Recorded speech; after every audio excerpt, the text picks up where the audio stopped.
Mga na-stranded na biyahero sa mga pantalan kan weekend huli sa bagyong Aghon, nakabiyahe na.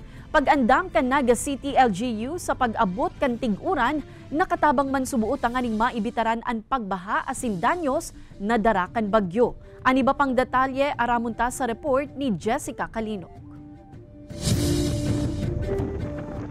Huli sa huma asin epekto kan bagyong Aghon, day tinugutan na magbiyahe ang mga roro na pabalyong isla kan Sabado asin Domingo. Nag-abot sa 1,484 na mga pasahero ang na-stranded sa 8 pantalan sa Bicol Region.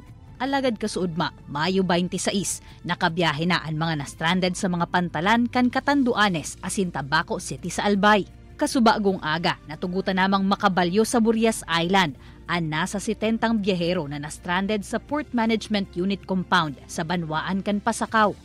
Alagad sa Camarines Norte, sigun sa Municipal Tourism and Heritage Operations kan Vinsons, nasa 74 mga turista pa ang nagtitinir sa Calaguas Island asin naghahalat sa clearance kan PCG kung tutugutan ng makabalyo nin dagat. Mantang harayo sa Naga City ang naging sentro kan bagyo, namatean mandigdi ang makusog na pag-uran kan weekend. Alagad sigun kinaga CDRRMO Head Ernesto El Camel, mayo man ining danyos na ipigwalat sa syudad. Ang nakatabang na maray si mga bagong storm drainage structure, lalo na sa may sa may boundary kang San Felipe, Magaraw. Nag-serve ito na maray si pagkagibo sa maray si pagkaadal kang City Engineers Office. Then si may dyan man sa may Almeda, si Sagup Creek na pinagpuunuan na. Nakatabang mandaan amay asin dagos-dagos na paglinig sa mga kanal sa syudad, kaya mayo ni nairehistrong pagbaha. Ang bahaong porsyon na inikan Barangay Triangulo, may natipon daan na tubig kan magparauran, alagad da iman duminiretso sa pagbaha. Ang pangapudan kan mga residente, malangkawan kuta na ang tinampo sa saindang lugar, asin anas ng masemento, nganing day naman matipunan nin tubig, asin magresulta pa sa pagbaha.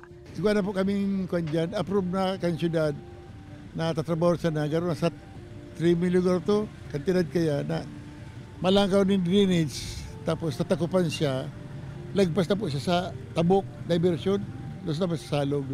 Hurot man kan Naga City LGU asin mga barangay na idagos ang mga espuersong sa indang pigigibo, nganing maibitaran an huma kan mga pagbaha. Kaibanan si Gerald Gandia, Jessica Kalinog, Balitang Bicolandia.